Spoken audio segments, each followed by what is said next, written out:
welcome to Movies, Films, and Flicks. I am Mark Hoffmeyer, and joining me is a man who was hired, fired, and rehired by Umbrella when he dared question the Red Queen's laser grid building in their underwater facility in Kamchatka, Russia. It's John Levingood. Kamchatka, Russia. That sounds like that horrible 80s movie where the gymnast learns martial arts and fights like Central Asian bad guys. Yeah, Jim got it. So this could be what can I wish I would have spelled it with CIM. It could have been like camera. Like you just use cameras to hit people. Or it sounds like a creamy alcoholic beverage. Oh yeah, it does. Like rum chata. That's a drink, right? Let me get a Kamchatka. A Kamchatka. Please. Two. And chaka. Make him a double. But John, you got fired the first time from the Tokyo base, correct? Yeah. I think there was something got lost in translation there. You just didn't. It's a great movie. But you weren't watching Radar because you went to get coffee and then you got fired. So how? I always drink coffee while I watch Radar. So how did you get fired? How'd you get hired again by Umbrella and get sent to Russia to work in an underwater facility where that led you to question the Red Queen's building of laser grids? I think it honestly came down to body size. They just knew that I could double as a barricade and clog a door shut if all of your average sized, Tokyo residents were there. And then you have me at damn near 300 pounds. So I think, my God. So in Russia, if someone attacks the base and you get shot, you're just going to fall into the stairwell and clog it. I mean, I think that they just view me as a utilitarian means, or like in Frankenstein's army, like I'm a big guy. They might have viewed me as the next person they'd pump full of growth hormone and the Las Plagas virus and then hammer some nails into my head and give me a big axe. Oh, so that's how they get the executioners. You got to start out with a moderately large person, right? In Resident Evil Retribution, there's a scene where Alice comes out and this laser grid starts chasing her, but it chases her and she runs out the exit. The laser grid should have started at the entrance and gone towards the dead end in the back. I don't know why it didn't seal that hallway shut like it did in the first Resident Evil movie, which made more sense. So you're one of the staffers there. You're not a clone, which is interesting. You're not a clone. You got rehired. You went through the whole thing again. You got shipped there. That you probably have an apartment. And you see this laser grid built terribly. And why do you talk to, so how do you approach the Red Queen and say, hey, that was a horribly planned laser grid? I feel like the Red Queen is that HR person that makes everyone else nervous, combined with the boss that makes everyone else nervous. Combined with the IT person who no one likes because they know that only they know what you need to know to fix the computer. Like, the Red Queen is the sum of everything that you would hate in a workplace. I think it's brave that you took a stand against her for horribly designed laser grids. I did. I even tried to punch her, but it just went through the hologram, and then she kept summoning lasers. Yeah. So you get fired. So I'm surprised they didn't vaporize you, and you got out of that place before it blew up. So I got lucky. You got lucky. I got lucky. You know what it is? I was filled with this special kind of rage because I thought that one of those giants with the axe was also about to dip it into a big fish. Oh gosh, that'd be a whale. What if they had like a 600-pound tuna that they dipped their axe into so that Chris Evans could go tackle him? All right. So that guy was about 6 foot, right? And the fish was about 2 feet long. 2 feet. Think? Okay. Sure. So these creatures, how tall do you think these creatures are? About 12 feet. Like they're big, yeah. They're big. A nice 4 foot long grouper. Yeah. Just big. Like you said, a tuna. I mean, he's just dunking a giant axe into a large tuna. Snowpiercer. A small shark. A medium shark? Yeah, I mean, whatever's close. I mean, what is in Russia? Seals? Sure. Some seals. So, executioners are dunking their axes, and these are all from past episodes, guys. This is one in-joke on top of another in-joke. So we're in-joking from, like, episode 4, Planes, Trains, and Chris Evans, if that was number 4. We're building episode 1. I was in 1? Yeah. Did we talk about that? We're really going for it here. But, so they try to escort you out, but they dunk their axes in tunas, and you escape, and you live. I mean, you're stuck in the tundra of Russia, but, I mean, you're not dead.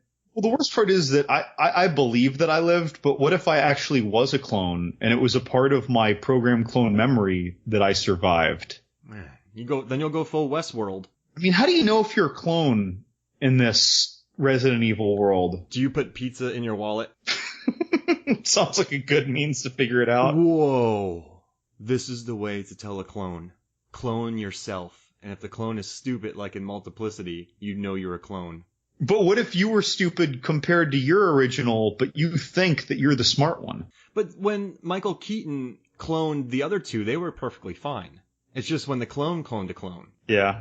There was missing a chromosome. There was a huge drop off too. Like, even if they were a little bit less intelligent than original Keaton, it was just a minor drop off. But this was like, this guy was killing dolphins. Speaking of dolphins. It's like when you're mildly hungover, but not enough that someone can tell by looking at you, but you're just operating just a little slow. Like, it takes you a while to remember where you left your keys. The synapses aren't quite sparking yet. Right. But yeah, so I mean, so if you think you're a clone, you just clone yourself. That's how you tell. Okay, all right. So it's the Michael Keane multiplicity hypothesis. Yep. If you put a pizza in a wallet, you're a clone of a clone. If you create a clone that puts its pizza in a wallet, you're a clone. If you create a clone that's perfectly smart, but then makes a move of making another clone that puts pizza in its wallet, you're normal.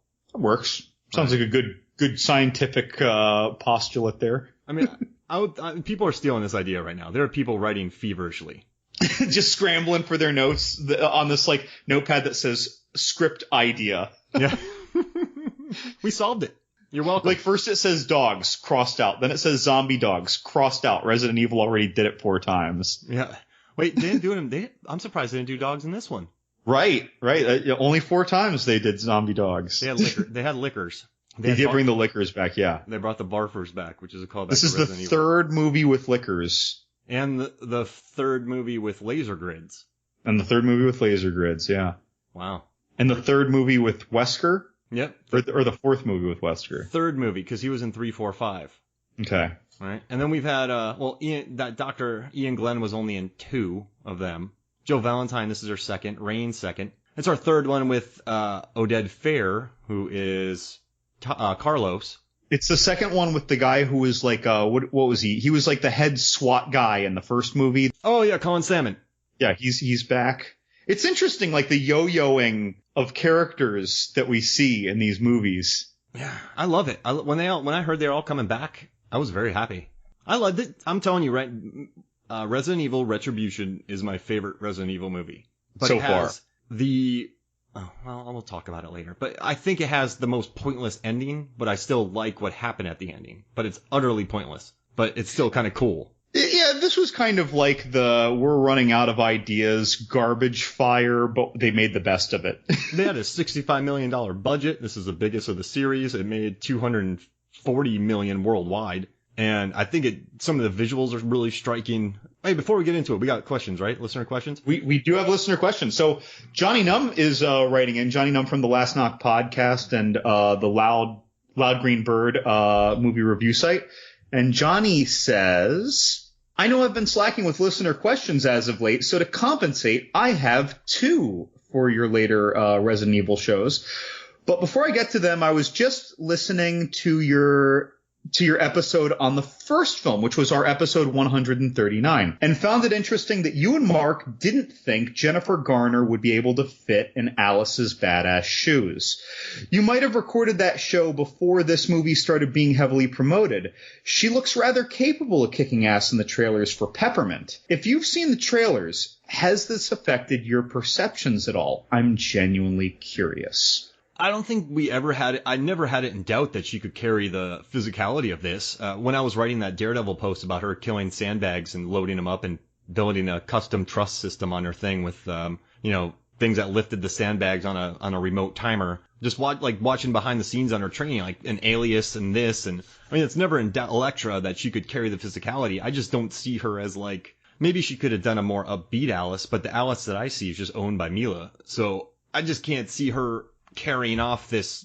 I don't know. I don't see her as Alice. She could easily do the physicality. That's fine. That's never in question. But I don't know. Do you see her pulling off Alice? So I was summoning all the exact same feelings there. It's like, yes, physicality, absolutely. In fact, physicality, she'd be quite superior. She's more physically capable of doing her own stunts. She's in more muscular and more combat ready shape, or at least she used to be. especially when she was doing Alias, right? And Elektra and Daredevil. And I don't know if she worked out a lot for that, but she's always just been in great, physical, tough, combat, weightlifty shape. But that aside, yeah, it's like, for me, to find her credible in the role of Alice, not just the badass ass kicking shoes, I only find Jennifer Garner credible as the tough badass, like the tough mentality through the filter of revenge. Oh yeah, like her family gets wiped out, right. And then she wants to go after him. So like here in part 5, there's a bit where we see one of Alice's clones' daughters, who she readily takes a maternal role to. Well, if the whole franchise had kind of been predicated on something like that, and that was her incentive, her motivation to go against Umbrella, okay, I guess I could see that better, like rescuing her true daughter, the model for the clones. I don't know. But yeah, like just like that kind of gritty, that kind of dark, I'm doing the narrations about the end of the world. Like I don't see Jennifer Garner really doing that. And don't get me wrong, Milla did it, so we got to see her do it, and I liked her in it, right? Whereas Jennifer Garner, outside of the few roles that we mentioned where she's tough, of course, I don't know, 100 episodes of Alias, but that aside, like, I think of her as these Hallmark, these very saccharine roles, these very cute roles. A lot of times, I think 13 going on 30 kind of set her in that direction because she was so good in it.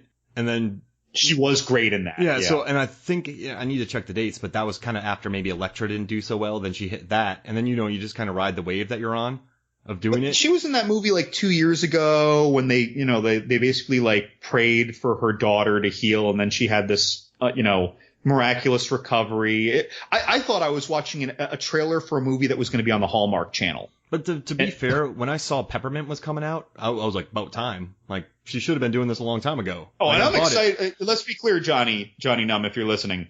I am very excited about Peppermint. I love watching Jennifer Garner kick ass. I think that she's awesome. Sorry, go ahead. But again, it's like there's being great at kicking ass, and then there's being gritty. If we read the synopsis for Resident Evil, a woman wakes up with amnesia, and she wakes up and has to go into the lair where she establishes her powers and kicks a lot of butt. If I read that synopsis, I'd be like, and heard Jennifer Garner was cast, I'd be like, yeah, I see it. I guess just way back then. Yeah. At the time. I just see the way that the trilogy is. I guess it's really, maybe this is my lack of imagination, but I see it hard to kind of separate Milla from Resident Evil because her and Paul Thomas Anderson are the two that have really built this world and have had the most input. So we would have to like envision another world with Garner playing this role. And I don't know if she'd even want to do 6 of these kind of movies. Like these are B movies. I love them, but. Well, and we got to think about some of the things that make it successful. Like, cause this is going for the video game loving audience too, not just your random sci horror action movie fans.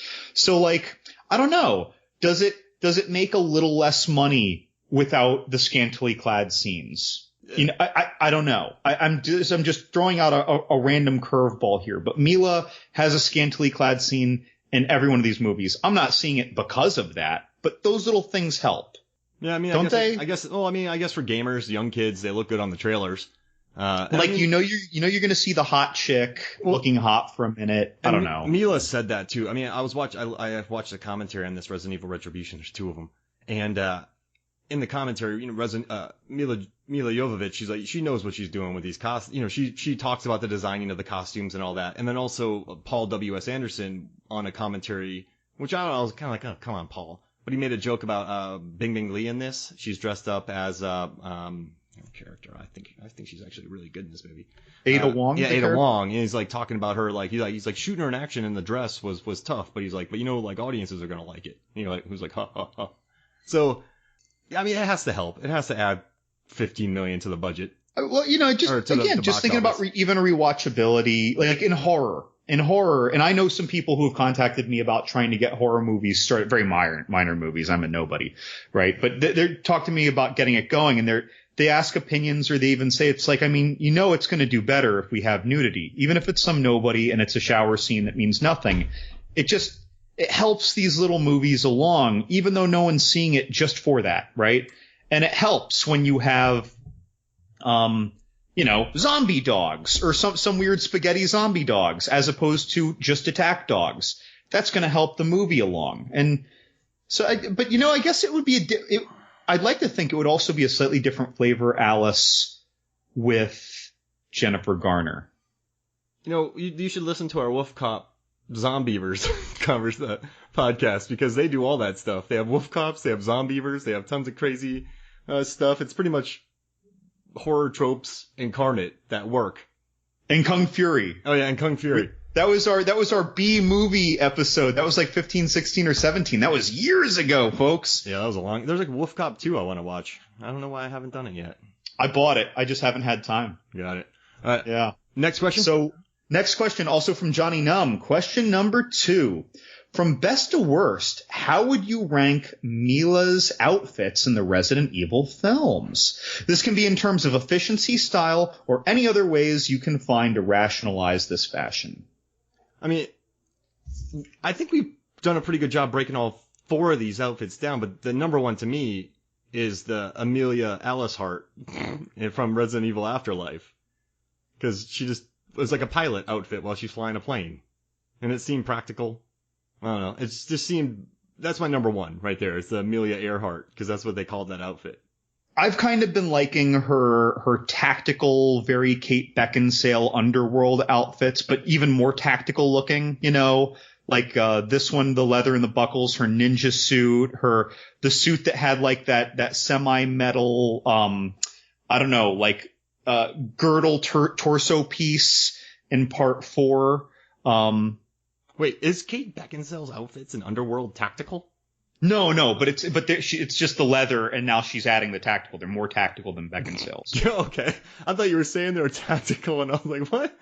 More tactical than Beckinsale's. So it's like, but getting that leather chicness without simply being a tight leather outfit for the sake of a tight leather outfit.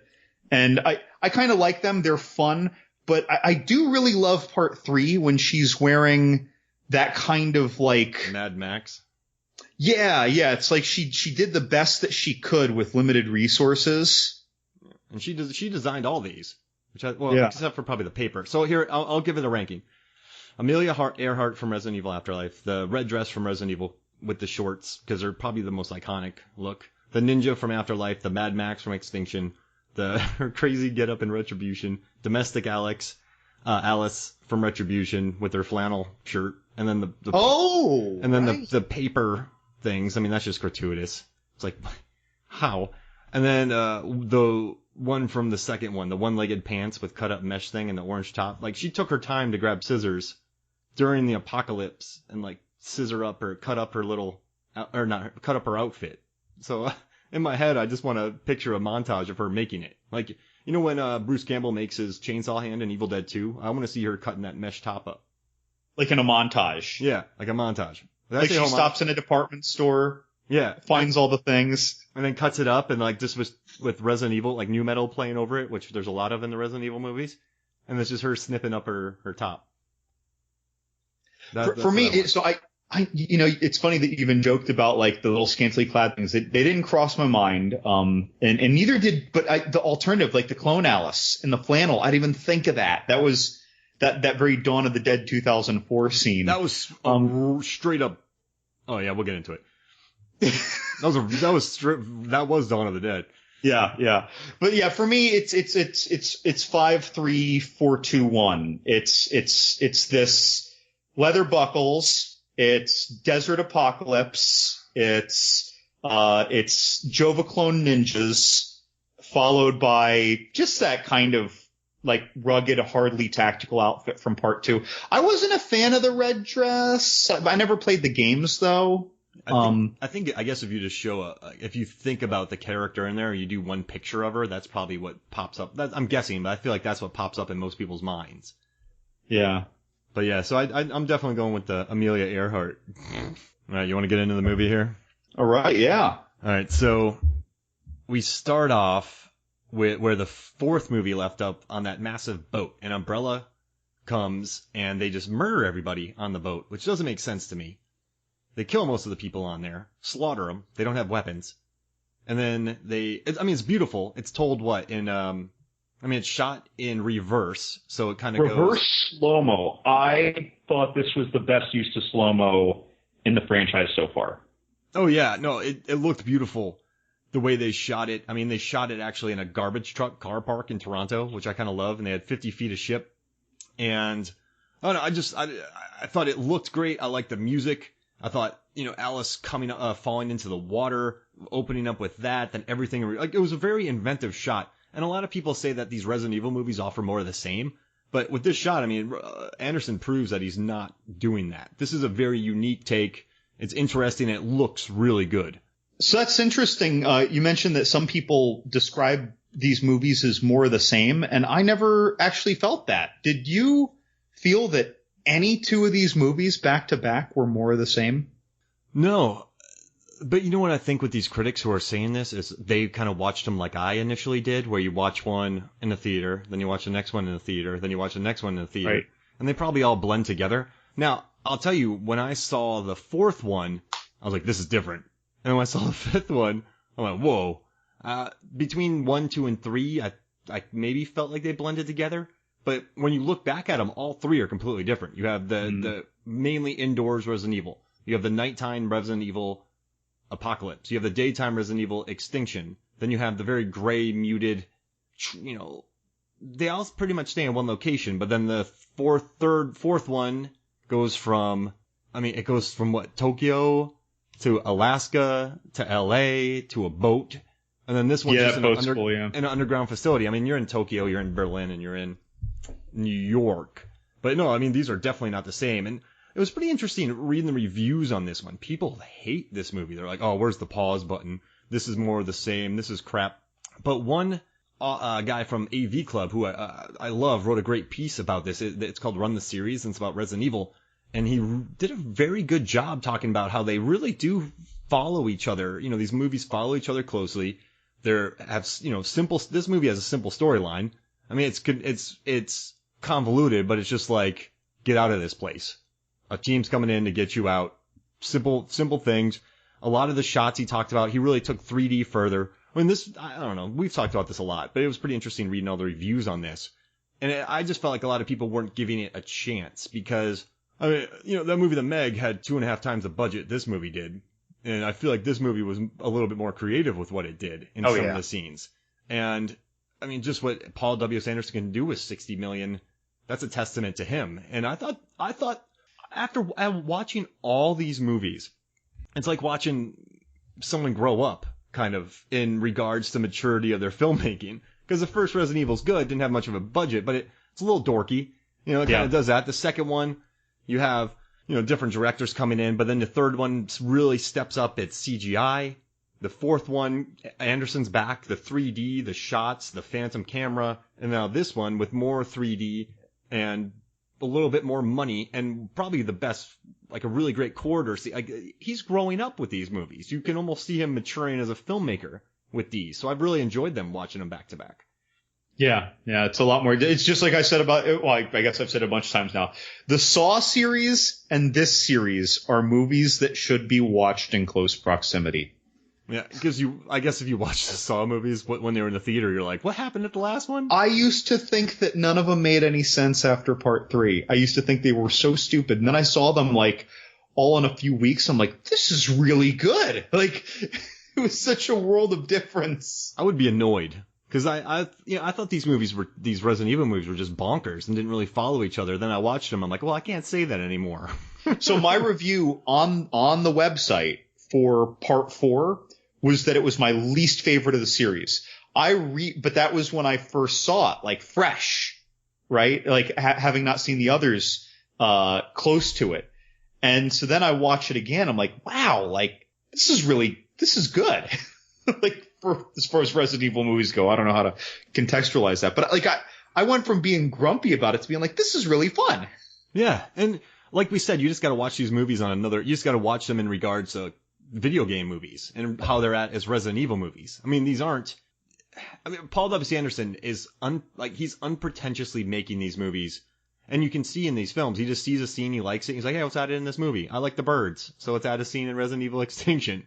He just wants to throw some cool stuff, make him look neat, have his wife kick butt, and tell a surprisingly coherent storyline. So, I mean, in regards of just pure entertainment, I enjoy him. All right, so we have this gunfight, right? Looks amazing. Then we cut to her in basically suburban life, right? She's married to Oded Fair. Carlos, yeah. Yeah, she's married to Carlo. Oh, in this movie, he's Todd. That's his clone. Oh, we're spoiling everything. It's Todd, Carlos and Todd. And they have a daughter played by, her name is, what is her name? Becky. And you know what I found out was interesting? They cast this girl because they were watching, Paul W.S. Anderson and Milla were watching that movie Orphan when they were on vacation in Mexico, and they liked her, so they hired her, and she's cool. Like, the daughter wasn't in the script is supposed to be hearing impaired, and this girl, Ariana, in real life is hearing impaired, and her mother is deaf. So it's kind of cool that they saw a girl in Orphan. They're like, oh, whatever, we'll just like her. We'll just put her in the movie. So they added that whole subplot, and it's very overly lit. You can tell they're on a stage. I'm like, they're bombing these interiors with light, kind of like a dreamlike state that you know isn't real. They were in the Truman Show. Yeah, they were. And that's another movie he said he wanted to copy in this. And so they're in the Truman Show, and then a zombie runs in the house, and then all heck breaks loose, exactly like Dawn of the Dead. Dawn of the Dead remake, yeah. However, Michelle, I was gonna go Michelle, Milla, Michelle Rodriguez pulls up in a Prius. Announces that she's an anti-gun activist. Which makes me so happy. Just when I first watched this movie and I saw Michelle Rodriguez in a Prius, I'm like, this is amazing. Instead of Fast and Furious, it was tempered and below the speed limit. You know what's funny? Megan and I were walking the other day. We were gonna go to the park, and we're walking. There was a Prius behind us. We didn't even know, and then it just kind of like drives past you, like, you're like, that's creepy. So Michelle Rodriguez in a little Prius pulls up. Oded Fair is dead. Milla and her daughter jump into the car, but of course Michelle Rodriguez doesn't pay attention, and she flips the car. And then we cut to Milla in a huge glass room, plastic, whatever it is, glass room. Her clutch scantily clad. Yeah, the sheets are back, the paper sheets that you use on like, sometimes people, when you go to a restaurant and people have that big roll of paper and they rip it off and put it on top of the table. And right. Done with it, like, that's what she's doing. And Jill Valentine, who in the film, in the commentary, I can say this because I think it's pretty funny in the commentary. But, so Jill Valentine shows up and she has that weird cleavage spider thing that Ali Larter had in the fourth one. And she has that was like the Guillermo del Toro Kronos. Yep. But I love it though. In the commentary though, Boris Kojo's like, hey, cleavage spider. And then, Milla just started laughing about it. So that's what they called it for the rest of the thing. Jill Valentine's back from the second one. She tortures her. But then the power goes down, John. Yep. Very convenient when the power goes down. But you know what I love though about this scene is they're like, you have 90 seconds to leave this room. And then the closed things open up. So she gets into her entire battle outfit in 60 seconds. Which was waiting for her, just like when Kate Beckinsale woke up in Underworld Awakening out of her cryo thing. And they're like, just in case you wake up, here's your stuff. Yeah. I can't even put my socks on in 15 seconds. So Milla had to get this thing on. And, that's when the laser grid turns on. It chases her to the entrance and she gets out. You want to hear something interesting about this cool glass set? It was cool. Yeah. That blaring white hallway. You want to hear something neat? Sure. Okay. All right, yeah. So okay. This set needed 14 generators to run. So on normal film sets, or one commercial can run on an entire Jenny. So you have like a grip truck and a big. All right, so, this is foreign language, but so you have a truck, you're trailing a generator behind it, like one of the big portable generators that runs on gas. You can plug all your stuff into it. It prevents light from flickering. It's really kind of nice. So they needed 14 massive generators. Which on a film set, you probably have one or two. So 14 generators ran the power to these glass rooms. Which is crazy. I mean, that's what I like about Paul W.S. Anderson. The fourth one, he builds that all-white ship where they had to paint it every time someone walked on it. And I this love one, that ship. Yeah, and this time they build like a massive glass, beautifully lit room and corridor that took 14 generators to power it. And they made a joke about, they're like, yeah, the skyscrapers in Toronto had to stop building because we used up all the glass. Which I thought was pretty funny because the companies were doing that for him. But it's kind of neat, though. He had a vision and they built a really cool set. And I think it leads to the best fight scene of this series so far. What do you think about the corridor fight scene in Tokyo? I love it. I love that fight. The stark white makes it seem all the more crisp. It gives it, I don't know, it's not a surreal feel, but it looks gorgeous. And by the way, the stunt choreography, stunt execution, and action editing were all vastly superior in this movie to all the others, in my opinion. Yeah, the stunt coordinator in this one's like, we got to step it up. But in this one, I wrote some notes here. And I was like, Milla looks awesome. And I wrote awesome knee. And then I wrote again, she looks awesome. Like the choreography though. Now it's kind of funny. She was joking about how she had a rubber chain. And so in this hallway fight, she has this like rubber chain that she's hitting people with. And, she's like, there's a scene where she breaks a zombie's arm. She's like, I didn't break his arm for real. It's pretty funny. But they actually held, it wasn't too choppy. I didn't think the fight scene and the way they ran at her. Well, all right. So, some fight scenes, it's just, it's the second one, Resident Evil Extinction, with the big thing just swinging, looking like a robot going back and forth, and they just cut, like cut, like Born Identity style cutting. How fast that is. This one, I feel like they let the camera linger and they actually let the stunts play out, and I love that. I really felt like they went out of their way to create a really neat set piece. I wonder if you watched Oldboy before this, but I thought. Just the fighting, the way she used that, the way she took out those zombies. I just thought it was great. Best action, period. Yeah, best action of the franchise for me. I guess it's the best budget, and we're on the 5th movie now. Yeah, and I shouldn't be surprised. They have more time too, because you have more money, and then they have that really cool room, so it just looked great. And yeah, the stunt coordinator sat Paul down, was like, we got to do this. We got to make this look awesome. I feel like hallway fights, when they're done right, are unbelievable. I know you and I had talked before. You brought up Punisher and Daredevil and Oldboy, Protector. I mean, I guess if we thought more about it, there'd be some even better hallway fights. I mean, I like stairwell fights too. There have been some good, like Casino Royale, Captain America: Civil War. I'm just gonna make a fight. I mean, that's basically what the raid is. Maybe that's why I love it so much. Yeah, I mean, there are a lot of proximity fights. Even though it wasn't, they treated it like it was close proximity, even though the set itself wasn't. But the Batman Begins, when they were talking about the KC fighting style that Christian Bale was using. Oh yeah. When he was in the parking garage fight, where you see him first really using that. Like, there's something really great about those fights where it's not just, Van Damme doing jump spin, split kicks all over the place like he has 18 rooms of space. Yeah, if he did that in a hallway, his feet would get stuck. He'd be in a split with his feet in the sides of the wall. He would break his ankle against the wall, and then the bad guy would just kick him while he was on the ground. If I was a villain, I wouldn't want to fight Jason Bourne in a hallway, but I'd fight a Jean-Claude Van Damme character in a hallway. Van Damme, his characters could not fight in a hallway. They would always lose. You know who would be good in a hallway fight? Dolph Lundgren with his front kicks. Oh, yeah. He's got the good punches. He has the boxing skills, and he also has the long range. He'd just be front kicking people into oblivion. Yep. You know who wouldn't? Rocky, because when he starts winning, he's throwing wild haymakers like Henry Cavill throwing bombs in the new in Mission Impossible Fallout. Yeah, his hands would be broken in no time. He would shatter his arms on the first punch. We should put together the ultimate hallway fighter, people. And then I remember Brian from Fast and the Furious. He was good in hallways because he used the walls to jump off of. I don't know how practical they are, but they work in the movie. And then he fought Tony Jaa. Oh yeah, in a tight space. Yeah, that was really cool. They were falling down stairs and stuff. Like, that was cool. And I love when he said, too slow. Remember he got him back from earlier in the movie? Yeah. That was awesome. So this whole really cool sequence came from what we learned was, the Tokyo sequence, right? Yeah, the Tokyo sequence with the replay from 4, right?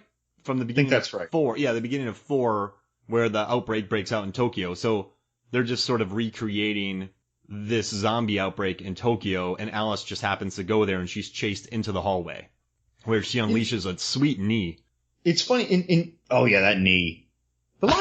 She had a lot of good maneuvers. That's something, it's like this movie, she had just in that scene, but like this movie had a lot of like crisp, memorable action moments. Yeah, and you know who I was very, I guess we're moving into it next, but we meet Ada Wong. I was really impressed with Bing Bing Lee's action, the way she shot. She just remained really calm. Like when she shot her gun, she never blinked. Right. They were pointing out in the commentary, stayed super chill, pulled off like the running. I liked her and Alice actually working together.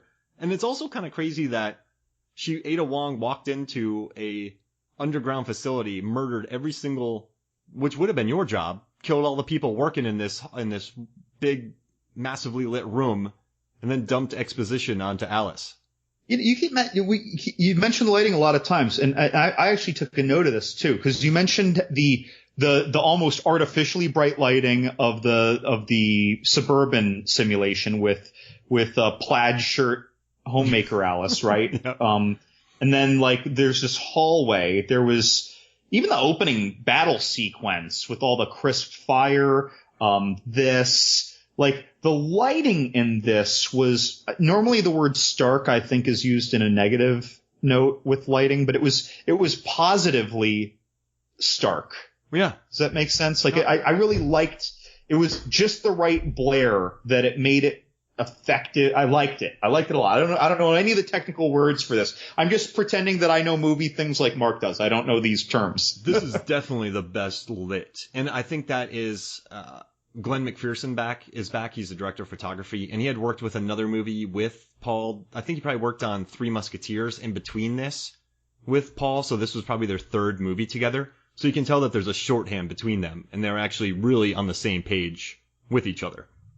So this Ada Wong, by the way, I don't know her from, well, all I really know off the top of my head that she was also in was The Meg, and she's obviously not doing a lot of action, like that is, physicality based stuff in The Meg. Like, was this her only action role? Oh no, she has some, here, let me pull up, she has some very large roles in China. She was in I just don't know The Forbidden Kingdom with Jackie Chan. Oh, really? Yeah, she was in, I'm pulling it up right now, but yeah, she is, she has. Okay, so she has a past of action movies. Yeah, and you could tell from this. I guess what we can, I liked her a lot more in this than I did in The Meg. I thought she was like a pretty cool action hero in this. Well, The Meg is its own. Yeah. Folks should just wind it back a few episodes if you want to hear Mark and Robert talking about the Lamb. I'm talking about the Meg. Robert Lamb and Mark talking about the Meg. She's super. She seems super chill in this. Bing Bing. She just seemed very relaxed with the action scene. Like seemed calm. You don't see that much, and it wasn't like a bland calm. I was like, man, she's pretty badass. Like she actually pulled off one of Wesker's agents, and Wesker's back. John, how do you feel about that? Right. Not evil Wesker, but still kind of evil Wesker, or the lesser of two evil Weskers, because he was what basically got Alice out of her little torture chamber with Jill Valentine. And, he's so smug. He's always smug in these movies, but, oh, hello, Alice. I'm the one who let you out. And now you have to work for me, and you really don't have a choice. Like, he's very CEO douchebag slick here. They called him the Derek Zoolander of evil, just the way he talks. I got the black lung, Pop. Yeah, pretty much. He gives us this little exposition dump too about, like we're in an arms race against the evil, and you're our only hope, and I'm your only hope, and whatever. It's fine. It gave us a nice little spin. If there is a cheap aspect to this movie for me, it's the Wesker factor. Yeah. And there's that scene where he's like, they sold biological weapons to America. America bought it. They sell biological weapons to Russia. They bought it. They sell biological Russians to China. They bought it. Then he says one other thing, then Alice goes, they bought it. Like, it's like, yeah, he didn't need at all that. So they're in this underwater laboratory. They're testing viral weapons in the facility. This is where it all started. So everyone had to have viral weapons, but it turned out to be biological and not nuclear. It's Umbrella's greatest creation, the belly of the beast. It's in the Straits of Kamchatka, northern Russia, and they built the testing floor based off old submarine docks that the Russians built during the Cold War that Paul W.S. Anderson was obsessed with. And to get you out, Alice, we're sending a team. A strike team coming to help you. Now, for some reason, Umbrella and all their cameras and satellites have no idea that this vehicle is approaching. Yeah, it's like, Alice, for all your skill, and Ada Wong, for all their, or not Ada, is Ada Wong the character's name? It's a character name. Yeah, Ada Wong. So Alice and Ada, for all of their outlandish skill, like, you could never possibly get out. That's why we're sending a strike team. And the strike team, don't get me wrong, they're good with their guns. They're basically a less futuristic gang of colonial marines, though. They're basically just, like high-paid merc soldiers. Freelancers. And when they come in, they don't seem like they're some super-duper trained. They just have earpieces and expensive guns and, some good tactics. Sync your watches. We have right. So they show up, they sync their watches for 2 hours to set a bomb, and if they don't get out, the entire facility is going to be flooded, which is cool. And sure, you got to give it a little urgency. Now, to be fair, I was happy that Luther was back because I like Boris Kojo. I was really happy to see Kevin Durand. Oh, I love Kevin Durand and everything. And he's Barry in this. But I'll tell you, that dude Leon, played by Johan Herb, I did not I kept forgetting the guy's name. I kept forgetting he was there. I'm like, why is this guy in the movie? So the strike team shows up. It's a bunch of tall people, which actually made Oded Fehr angry on set because he's used to being the tall guy, and the guys on this set made him look short. He probably loved working with Rob Schneider and Deuce Bigelow. Yeah, exactly. Because, on film sets, you're not used to having a bunch of 6'3" people on there. Yeah, and Durand is like 4 or 5, isn't he? Yeah, he's gigantic, and he's wide as anything. Yeah, that dude's a tank. It's funny, on Glow, not the lead actress Alison Brie, the one who's the Captain America character.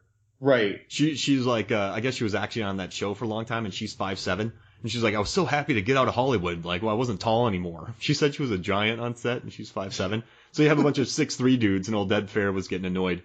But yeah, so moving forward, they have this. Well, this is where we're introduced to the Red Queen. Yeah, the Red Queen. Now, all right, I gotta ask you something, John. The Red Queen isn't remember she calls the Red Queen a homicidal bitch? The Red Queen was just doing her job in the first movie. Yeah. It's not her fault that Umbrella planned horribly and placed vents that went outside and had a train that went underneath and had glass tubes that were easily shatterable that allows the T virus to go out into vents. That was the most fragile virus container. It's like a candy glass that you have dogs jump through. It just shatters. So the Red Queen is basically like, listen, it's either the world or the people working in here who are already infected because the vents are horrible. And then when Michelle Rodriguez was infected, she's like, listen, I can let you guys leave because you're not infected, but I can't let her get out because she could spread it. And they're like, no, you're evil. And the whole time, maybe I don't know, maybe I put 4 billion people over the lives of one infected person already. But I was like, this Red Queen's making sense to me. I really hope that listeners aren't yelling at us, calling us like the AI villain sympathizers. Like, cause I agree. The Red Queen wasn't really being a villain. They made her talk in a slightly villainous way sometimes, but that was just, that's just movie flair. But yeah, the thing was doing its job. I agree. It was doing it fine. Yeah. And the thing is, the people who went in on Resident Evil, they thought that the Red Queen was the one who did it all, but it was actually Purefoy. So they're going to shut down the Red Queen, and she's like, I'm going to laser grid you. I'm not the one who did anything wrong. And then everybody in there was infected already. When she sealed everything off, everybody was infected. So she was just being smart and didn't want billions of people to die. And now she's evil? She's just doing her thing. But that's like a big character arc right there. She just took over. How did that move? So you were working there. How did you take over? Oh, no, you were fired. and then she took over, then you were rehired. I guess Skynet became self-aware. Yeah, so I mean that's a good thing. She didn't. Yeah, so I mean that's probably why you were rehired, because she came back. Right? They're like, we need the bodies. No, why doesn't she just run it by herself and have laser grids everywhere? Well, she was at the mercy of the laser grids that were put in there before her AI became self-aware. Oh, got it. So they had already built the place, and then she took over it. Then although she could have pulled a 1999 Virus scenario, the movie Virus with Jamie Lee Curtis, where it starts making cursory robots that are used to make bigger robots that are used to fight humans. It was really, that Virus is a hell of a fun movie. Couldn't she have turned all the clones into, just wake all the clones to stop that task force? I guess I don't know the programming ability she has. Like, what if all the programming of the clones, though, is done in the genetic preparation, but once it's a developing clone, maybe she can't do anything? I don't know. And if you wake them too early, they're going to put pizza in their wallets. They're going to put pizza in the wallets. Like, so many listeners are like, what are they talking about? Look at Multiplicity Pizza Wallet. You'll know what I'm talking about. Clones. Well, so eventually they're going to get out after some self-sacrifice, which unfortunately, wasn't that awesome in my opinion from our strike team. And I don't even know the strike team's names. I know Luther, and I know Kevin Durant because he's cool. Right. I don't even know who Blondie is. Those other two dudes. Yeah, that dude who is like a poor man's Jamie Lannister. He's been in a ton of stuff, and maybe he is a good actor, but his dialogue was not good in this movie. Actually, I just want to I want to say one thing before we go to break. I know I'm jumping ahead, but I just have to do this. There's this scene between him and Alice where she wants to go back for her daughter because her daughter was taken from her. Wait, who's him? You mean poor man's Jamie Lannister? Yeah, Blondie. Okay. And he goes up to her and he goes, "What are you doing?" She's like, "She's alive. I'm gonna go get her. I didn't lose this many friends for you to walk away. I plan on coming back. Don't do this. You're more important than she is. That's where you're wrong. This is a mistake. Get out of my way." And they kept going to these over-the-shoulder shots on two of them. Like, what's happening here? They were having a tough guy contest. All right. So how about this? Let's take a break. Let's rewrite that scene. And when we come back, you and I will deliver a better scene. Oh, dear. All right.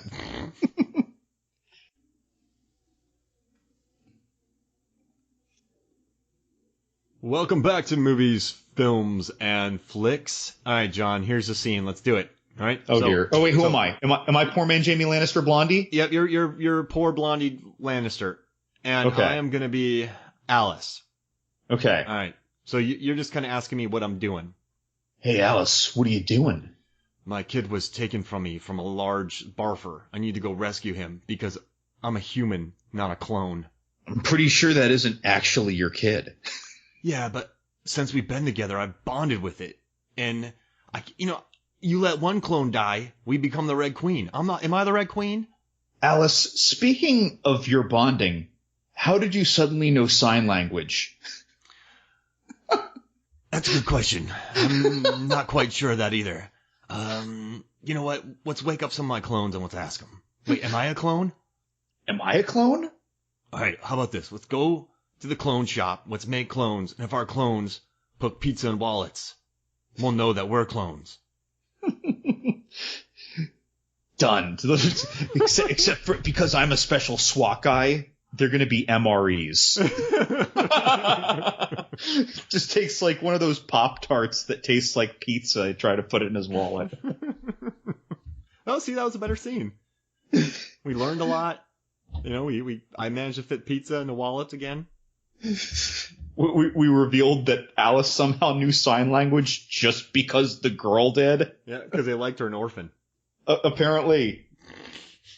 So now I gotta wonder, because Alice is the model and not the clone, and the clone was using sign language, right? Her suburban clone was using sign language to talk to her suburban deaf daughter, right? Well, that's a clone of Alice, and we learned that Alice is one of the 50 original models. So that means that actually Alice knew sign language this whole time, and we just never had a reason to know it. Oh, now we know, because she knew it. But why? I mean, maybe, well, when she did security, right? All right, so she did security. Oh, like instead of Navy SEAL signals, she was going full out sentences. Yeah, because like when during the World War II with the Windtalkers, the famous Nicolas Cage movie, they couldn't break that code. So with this, as opposed to doing the traditional things, they learned sign language so they could communicate silently, so they could take out their enemies. Even though they never did it in the movies. Nah, I mean, well, she only had Purefoy, and right. So I mean, then he got barfed, so. He got licked. I like saying barfed. The liquor barfed him. So she didn't have anybody to do it with. And so now she does. Well, I mean, now she has it for when she goes through all the different simulations of the different cities. Can I tell you something? I'm really happy that because when you were talking about the 50 original clones, with her making clones, and then that clone, I was kind of going cross-eyed, and then you really summed it up nicely. You almost lost me there. I almost froze. I almost I've gone cross-eyed. I almost short-circuited there, but you summed it up nicely. You went down a rabbit hole of 50 clones, original clones, this clone, but then the original, since she's the original. You were like the 1984 Terminator. It just said it was blinking and it said processing ... on your screen. Oh, it's man. like back in the old days when you in like Doom or one of those old like computer games, if you got too many bad guys on the screen at one time, the computer would just like crash. Yeah, I was almost there. Oh my goodness. I rallied though. That was good. You pulled it back from the precipice. You almost lost me. Okay, so sign language Alice. Yeah. And it's like Stewardess Barbie, sign language Alice, and poor man's Lannister. Yeah. They're going to go simulation hopping. Yep. Wait. And they end up in New York. Wait, no, because she goes to New York. Actually, I want to talk about something real quick before we do this. There's a scene where the people of the strike team strike in, and they're in northern Russia, and Luther's still wearing a tank top, which I love. And they joked about that. So they go into the... You guys got great arms. There's no reason not to show them. Oh, absolutely. And so they go into this hive, but there's a scene I love where they kill these guards, these really weird leather-clad guards. But they walk up, and there's two guards up on this catwalk, and they shoot one guard, right? And this guy goes, ah! And then he falls and just splats on the ground. The guard that's 15 feet from him doesn't even move. So, do you think this guard was listening to a podcast or music on the job underneath his helmet? And that's why he didn't hear his buddy get shot and splat on the ground? He was listening to MFF episode 139 about the first Resident Evil movie. So, oh, wow. So he's in there, he's laughing, he's chuckling, he's calling us a bunch of knuckleheads. He's telling us that we're wrong about a character. He's like, oh, well, no, the tunnel was 50 kilometers wide. He's correcting us, he's in his head, his buddy gets shot, he doesn't even know. I mean, he doesn't move. So he's listening to episode 139, and he gets shot. I mean, that doesn't happen to most of our listeners. We just want to let you know. And if it's probably a great way to go, though, listening to us. If you are a security guard, you gotta focus on the job. You gotta listen to episode 40 and learn about what henchmen shouldn't do. Yeah. Yeah. If you would have listened to that, then he. What was that title? It was the best advice for cinematic henchmen or something. Yeah. Don't ride a motorcycle. Just vet your employers. I talk about their health benefits and their lack of firing range time. I don't. You know what I was annoyed about? I don't think I've ever seen a henchman be successful on a motorcycle, but in that movie Mild 22, there was a slightly successful motorcycle henchman. I will say they are moderately successful in the Indiana Jones movies. Yeah. Do they? Yeah, I guess moderately successful. But that's because Indy is a scrapper, though. He's not the guy who's like the best fighter. He's just the guy who happens to win. Yeah. But I thought the motorcycle henchmen in Indiana Jones just ride their motorcycles up and jump on stuff, and then they climb up. Yeah, but they are executing seriously difficult stuff. Like in Last Crusade, when he's being followed with his dad, like they're doing some... I feel like they're doing the stuff that the transporter is normally doing. Got it. So, and Indy is just like trying to live. So Indy is wiping out truly elite motorcycle henchmen in that unbeknownst to him. Right. Between him and Han Solo, he wipes out a lot of big name people. Yeah, not on purpose. All right, so Ada Wong and Alice go to New York For a the very New York sim. And this is the one time in this movie where I will say there is a little more of the same. Yeah, I mean, they just fight the executioners. There's two of them. There's two of them. Their special effects look slightly better. The nails look a little grimier. Yeah. I felt. But they still do a lot of the same stuff, like throwing the axe in slow-mo. A great shot, where it's fun. Yeah, I mean, it is the same thing. And I guess, can't fault it. Do you think I wonder if it's just Paul W.S. Anderson going, I'm better this time. This time I got better at it. Watch. I agree that it was much better in this movie than the first movie. It's just the first movie had the luxury of the slow-mo water, though. Yeah, that was cool. You know what I did like in this scene when the two executioners run at them? And then they just kind of stay in place, and then the executioners swing down, and then they kind of step aside, and they immediately shoot for the head. Like, they're very tactical against these things. They shot them in the head so many times, I don't know how it wasn't goo. Yeah. What are in those sacks? Apparently, like, a T-800 metal exoskeleton. Yeah, it must be. Because they have 40 bullet holes in them. Yeah, they're tough. It would be porridge. But then they get their axes stuck in a cop car and they blow them up with teamwork. So I mean, it was cute. Yeah, it looked better. I watched that scene.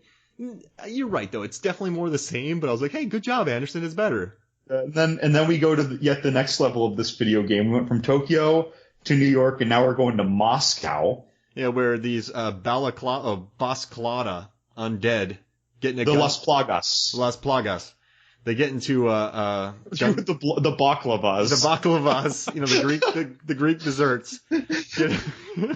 And they are coming out. They are basically like, it made me feel like one of those 80s undead Nazi movies, even though it was Russia. Like they're coming out with like machine guns. One of them's driving a Jeep with a minigun attached to it, with a dude like at a gun turret. They have rocket launchers. Dude, I'm watching this. I'm like, I don't know how our strike force is going to survive this. They have bazookas and turret guns. Yeah, they miss many bullets, but then they do kill a guy with a chainsaw.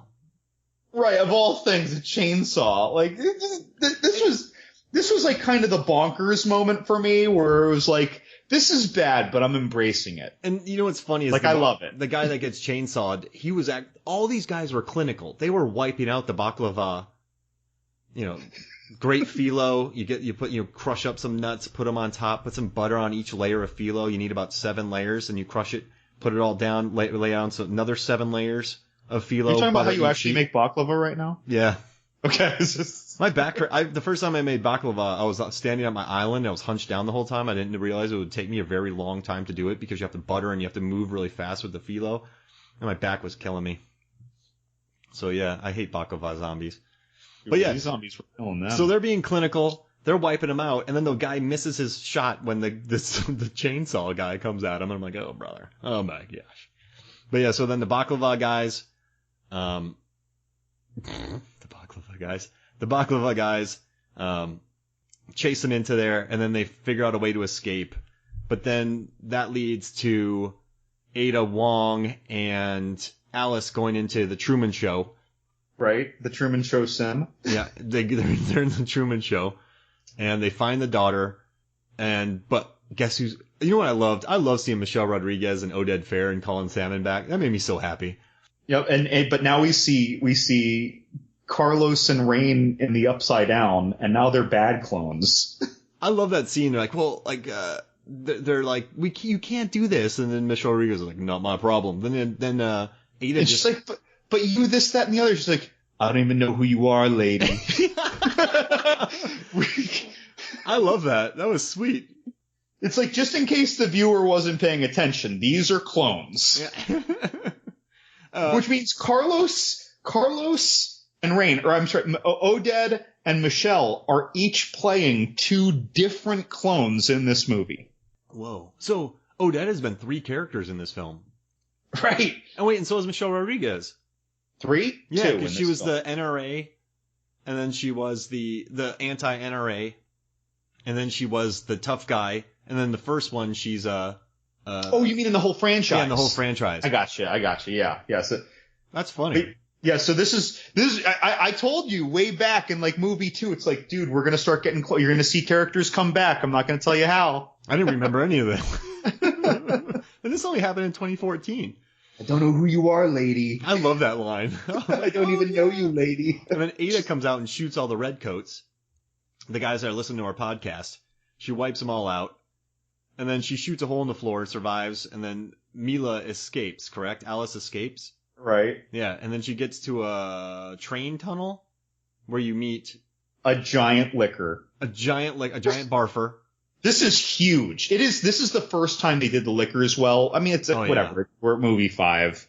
And so they actually did a good job, but this thing is like 5 rhinos wearing that Voltron together. I mean, that car chase was really, wait, when the liquor chases the Rolls Royce, does the liquor come to her? Are you talking about that scene? I'm talking about all the liquor scenes. It's just okay. Yeah, it's huge. And it has a fork, it has 2 tongues now too. Yeah, the liquors look gangster in this. I mean, I'm telling you, it's Paul W.S. Anderson going, look guys, I got a budget. Look how great this looks. It's like, remember how you guys were like making fun of how stupid the CGI liquor looked and how dumb its movement was? Well, here you go. And then they're like, well, this is the 4th time. I'm tired of it. And he's like, I mean, this liquor was like in Jurassic Park where the T-Rex is chasing the Jeep and it headbutts, side swipes the Jeep with its head. Yeah, like that's what this liquor is doing. It knocks out some of the baklava, zombies. Right. And I actually love, so Alice saves Blondie, Kevin Durand, and, Luther. And then there's a pretty cool car chase. Actually, I really like the car chase in this movie because I love that there's a zombie, a baklava zombie on fire with a rocket launcher. Like there's some very cool visuals in this. And they actually wreck 3 Rolls Royces for this movie, which is sad. But I thought it was a really creative chase. And then they slide down an escalator thing. They smush the liquors are so good in this movie. I don't want to call it a barfer. Now it's just, I don't know how to call it liquor either. I thought that was a dumb name. Yeah. I don't know what to call it. Like, but it's more like a giant brain-headed version of the demon bug from Ghostbusters. Ooh, there it is. Demon bug. Demon bug. No, so, Hellbrain hound. Yeah, ooh, I like that. Hellbrain hound or barfer. Barfer. I would think if that thing could barf. But so, Alice has really been doing pretty well in this movie, considering that she still doesn't have powers too. You know what I liked about that car chase scene is all the dudes in the car, they couldn't hit anything, and then Alice is like, I got it, and she like takes a Rolls Royce in reverse, kicks a door out, and kills a motorcycle henchman baklava zombie. I thought that was really cool. That she was just like, all right, guys, and she just crushes the baklava. I thought that was pretty great. I love baklava zombies. All right, so... And then she's going to make her way to the clone factory. The clone factory. That's exactly what it is. Yep. It's a clone factory. And there's just a lot of clones. Like, it's like when you see the giant, like, dry cleaner place where the shirts are rotating, it's like that, but with Alice's hanging there. Yeah. And then there's the kids. I mean... I would just wake them all up again. Right? I mean, she did well with the Jova clones before. Yeah. Just wake them up. But I mean, I guess they all would drown eventually. Oh, wait, we did skip a pretty great line. I like when Michelle Rodriguez meets up with Milla later on, and Rodriguez is like, what's with the S&M get up? When she's anti-gun, Michelle Rodriguez. All right, so... When she's Prius Rodriguez. Yeah, Prius Rodriguez. Vroom, vroom. No, it'd be like... Vroom. I live my life a quarter mile at a time. Takes 2 minutes to do that quarter mile. Wait, I gotta charge my car here. But no, I wrote, when they said 50 basic models, all clones, I have holy shit in exclamation points. There's so many clones. There's a lot of them. Well, this is where, like, I started going conspiracy theory. Like, what if the Alice we've been watching this whole time was just a clone? Yeah. I mean, what was so special about the Alice in the first one that they would want to clone her to make her number one? And why are they cloning people? Oh, because they built that thing to test weapons on. For all their simulations, I guess, yeah. Well, I mean, they ripped off Westworld, but maybe the new Westworld's ripping off Resident Evil Retribution. I mean, it could be. It's kind of like the movie Dark Skies ripped off the original Poltergeist, and then the new Poltergeist remake actually ripped off Dark Skies more than it ripped off. Oh wait, no, it's like Bourne Identity kind of. He wanted to make his own Bourne movie, so he ripped off elements of. I know it's based on the book, but he ripped off elements of Bond, and then the Bourne movie, and then the Bond movies were like, we're gonna go more Bourne. Quantum of Solace. That's a weird one. All right, so. Man, I would totally lost myself on that. But yeah, so we got everyone back. We have a lot of clones. Michelle Rodriguez. We're gonna end up in like a high speed ice chase that's like pre Fate of the Furious. Yeah, submarine wipes out cars. Like Michelle Rodriguez is in 2 movies that involve submarines and high speed chases and fight scenes on the ice. Oh my gosh. And she's in that. Can we tie Avatar into that at all? That's a far reach. I got a lot of Guillermo del Toro parallels, but I need to draw some Michelle Rodriguez ones. All right, so you have the gang, you have Kevin Durant. So eventually it gets to the point where they're like Ada. Well, no, wait. They're like Michelle. Wait, no. They're like Milla and the daughter have to escape. And then it ends up with Blondie, Luther, and Kevin Durant in a gunfight with Oded Fehr, Colin Salmon, and Jill Valentine, and a bunch of redcoats. And then Kevin Durant gets killed, but he kills Colin Salmon. And then the bomb goes off, and everyone has to get out of the place, right? Right. Did I miss anything? Not really. I felt like everything was pretty wishy-washy until we got to the Arctic. Yeah. Oh, then it's Luther, Blondie, daughter, and Alice, and they get wiped out by a submarine, and out step Jill Valentine and Michelle Rodriguez. Michelle Rodriguez injects herself with... the Las Plagas parasite, which looks like the thing that they put in Keanu Reeves' belly button in The Matrix. Yeah, she injects herself. And now, I'm going to tell you something, John. I could fall asleep during this fight scene. I felt like it really meant nothing. I didn't really feel any stakes. But there were a few moments that I liked that were mostly between Alice and Jill Valentine. Yeah, they held some shots though. There were some cool, there looks like there was some, they worked their butts off for the choreography. And I love that a movie ended with Michelle Rodriguez beating up 2 dudes, killing one of them. And then, it's just a fight scene between badass women, which you never see in cinema. It's just the whole stakes of it felt kind of pointless to me. But I should give them props for showcasing something you never... they spent 2 minutes in Avengers, Thanos snaps his fingers, to that fight scene with the 3 women. This one's an entire 10-minute, probably... How many moves? They probably learned 200 moves each. It's a lot. Yeah, I mean, and... no, I guess I like it more now. You just know that there's just not much stakes, because there's no... Really, but the thing is, I feel like it's every minute, there's 1.5 really cool seconds... but the other 58.5 seconds are boring. And then you get 1.5 really cool seconds. And it's like that. It really is like, oh, this is boring. Oh, cool. Okay. Any more? Wait. Okay. It's just random.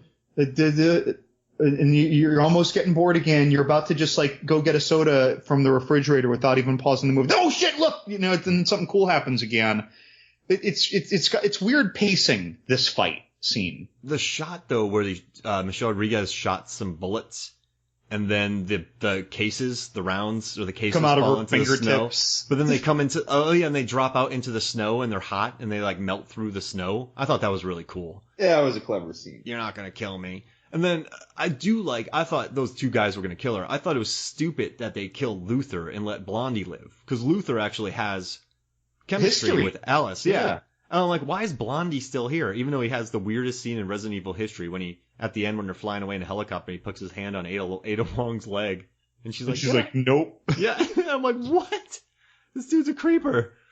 But, yeah, so Luther shouldn't, but I love that Michelle Rodriguez beat the living snot out of both of them. That was pretty cool. And then I like that the cleavage spider got ripped off of Jill Valentine. I liked when she elbowed Alice on the head, just delivered the elbow of doom. She Tony Jaa Ong balked her. Yeah, in the head. I mean, they really went for it with the just watching the choreography. I mean, and they did. I know they said they did like 92% of it. So I mean, they had to spend some very long days just learning choreography. So I embrace that. That's cool. What'd you think about Michelle Rodriguez's death scene with the zombies? I thought that was a great end to that like oddly punctuated fight scene when she went down to the Los Plagas horde under the ice. I really like that. Like, she can regenerate and all, but she's going to be regenerating after they eat her. I mean, that was cool. I didn't see that coming. And you know, one of those zombies was Jeremy Bolt, one of the producers, and they had to be underwater for a day, and he got kicked. That guy's always a zombie, isn't he? Yeah, he's been in a ton of zombies. They keep throwing him in because they said something happened and the zombie couldn't do it. And since it was such like a crazy water scene, the producer was like, "I'll do it, whatever."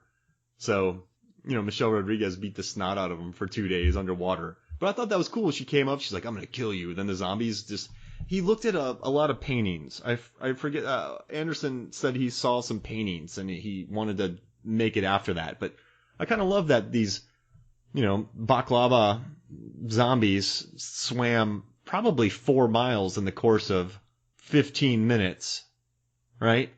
And then I think they were just being pulled in a current. Oh, okay. Oh, so they hit a jet stream. Interesting. So they hit a jet stream and then they just found her. But that was such a cool visual with all of them reaching up to wipe out Rodriguez. That was a cool. Oh yeah, that was definitely like some Revelations stuff. Yeah. And that's what I like about Anderson. He gets shots in his brain and he achieves them. Sometimes like it's weird with the story, but I love that he executes some really cool shots in this movie, and I do think it's the best looking one by far. Oh yeah. Yeah. But I didn't like Luther dying, and I wrote in my notes before I even knew what we were going to write about. I was like, why kill Luther? Why not have blonde random dude die? Like an hour ago. I put like, you know, in my notes, hopefully I'm not sounding too bad. I was like, the women win, which is cool. I like that Rodriguez won. I like this. I was like, the zombie swimming shot is badass. This is my note. I was like, it isn't all herky jerky, but it seems pointless. Herky jerky? Well, like the Bourne movies, because they really let 3-4 punches happen at a time. So I mean, yeah. So I mean, but and then Wesker, they get picked up. So then they get helicoptered to the White House, which is apparently. Well, I won't jump to it. They land at the White House where they're under fire. That's all we know.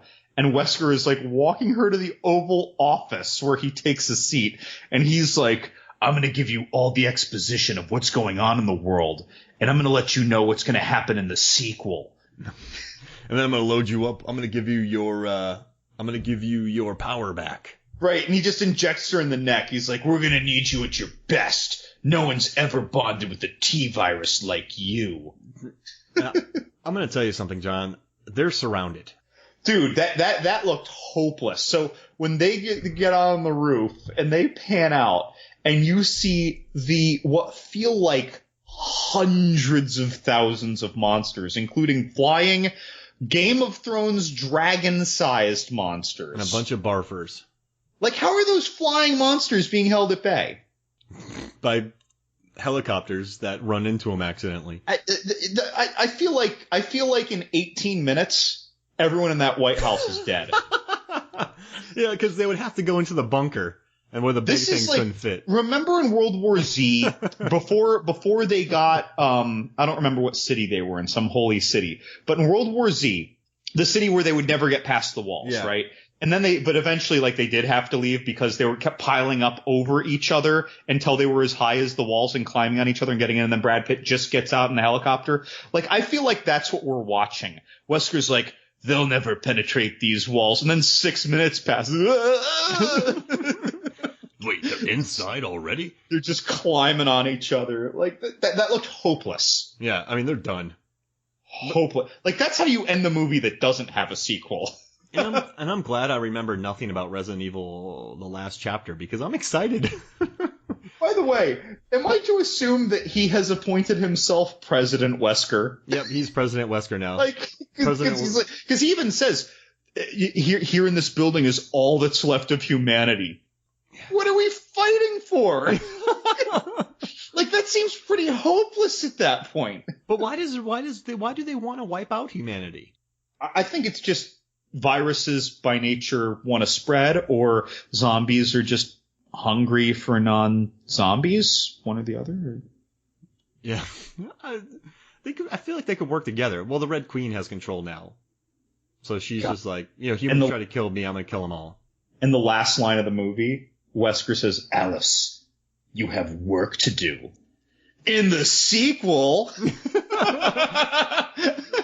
Like, remember in Rush Hour 2, the bloopers, when he's like, he won't be back for Rush Hour 2? Like, I wish Rush Hour 3. They had the best gag reel at the end of those movies. Oh, yeah, they were great. But just, was he going to send her into battle against a million zombies? I mean, we saw Baklava Michelle Rodriguez get wiped out by underwater zombies. Yeah. So... No, really, the scenario that they illustrate at the end of the movie, I mean, don't get me wrong, it was fun to see. But that was like, you needed to cut that down to about 1% of the bad guys. Are we to assume that they defeated all them? I need to watch this movie. I need to watch Final Chapter. We're just going into Sillyville. I'm excited. I've been excited to watch each consecutive Resident Evil because I remember nothing about them. I'm going to tell you. So you know how in this one, though, you're finally like really getting answers instead of like one little reveal. Like in this one, they finally gave some answers about the clones. We start to learn more about the clones, the simulations, how it happened. The next movie, it's similar. We get a lot of reveals. Good. I'm looking forward to it. Get a lot of reveals. I know Game of Thrones comes back. And you want to hear something interesting, John? I was trying to type in Milla Jovovich's name to write the article for the pod post. And spell check trying to change Milla Jovovich to Milla Rostropovich. What? Yep, Milla Rostropovich. That's what it wanted. Okay. I thought you might want to know. Sure, Milla. That's a person.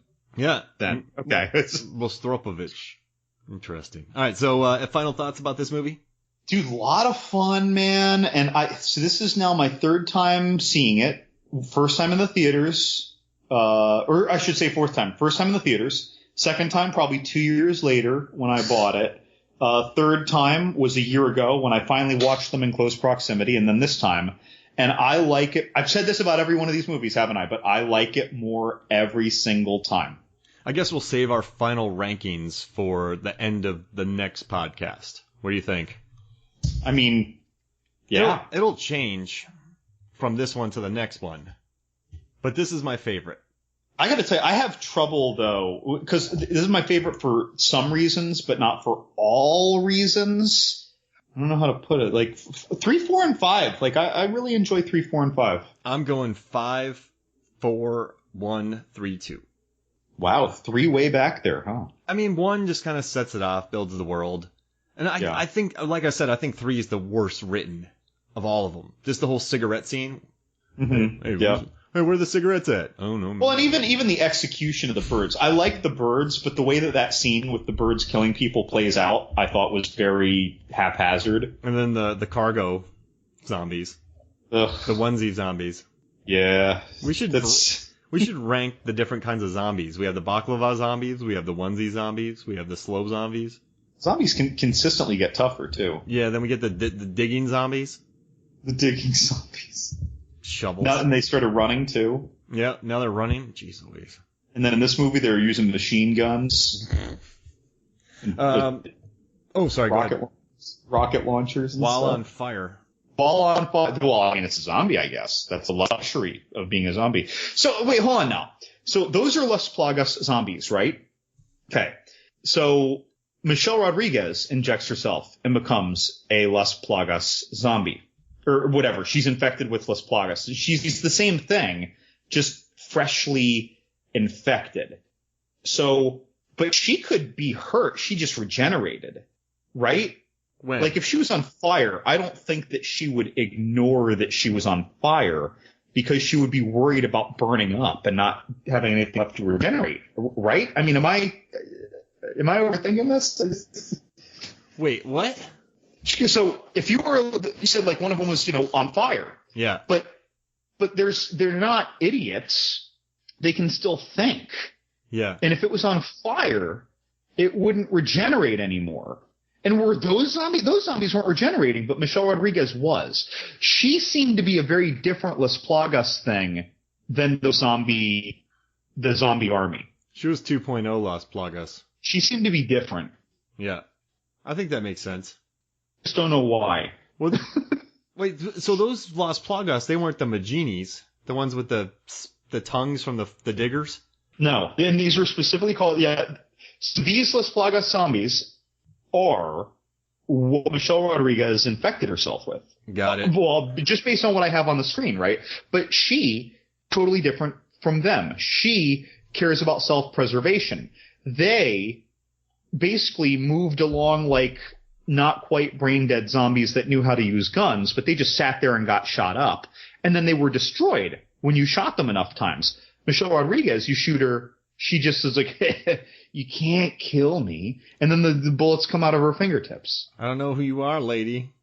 I love that. That's a good line. 2.0 Las Plagas. I guess so. Did 5.0.